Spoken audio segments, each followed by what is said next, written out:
Alright, this video is called Pleasure, Pain, Wants and Needs, and how to understand whether your customer is motivated by pleasure or pain, and if they're moving from a place of want or a place of need. This will basically be a continuation from the previous video posted called Uncovering Customer Motivations.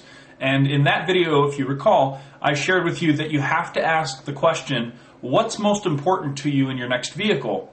This question, the what's most important to you in your next vehicle question, is critical in helping the customer identify what their number one motivation might be in purchasing a vehicle. So you might ask the typical questions like, are you looking for a 2-door or a 4-door? Are you looking for something bigger or smaller? And those types of questions will give you what I call hard data.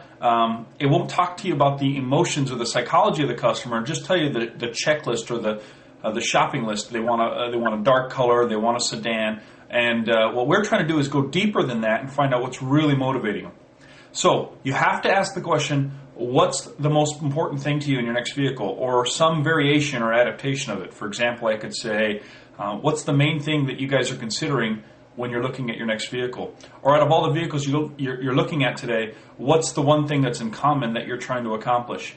Something like that. Now, once they give you that information, usually it'll come across in a singular word, like they'll describe it by saying safety or room or space or comfort or convenience or options, or they'll say size, or they'll say performance or fuel economy.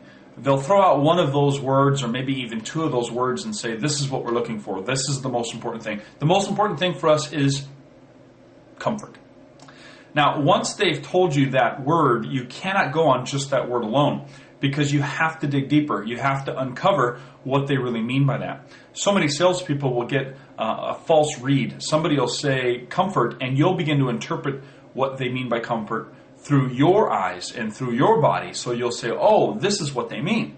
Or somebody might say, I'm looking for size. And you might think, oh, they need cargo space, when really all they need is a headroom because they have a large body or a long torso or something like that. So you want to dig a little deeper. So when I ask you, the customer, if I say, as you guys are shopping around a little bit right now, what's the main thing you guys are trying to accomplish in your next vehicle? What's most important to you guys? I get some sort of response like they'll say, size. Well, we're looking for something bigger. When I hear that answer, I don't assume what they mean. I try to ask the question. When you guys say bigger, what is it that you mean exactly? Or when you say bigger, what is it you're trying to accomplish exactly? Or when you say fuel economy, what is it you're looking for exactly? Or when you say comfort, what makes a comfortable car for you? Or when you say performance, how do you define performance? I'm going to ask for clarification on what it is they've said is so important to them. That's the next step in this process that's so critical. Now, all this information is leading us towards the next stage, which is uncovering if they're motivated by pleasure or pain, wants or needs. So this is a couple of step process. It starts by asking the hot button question, what's most important to you guys?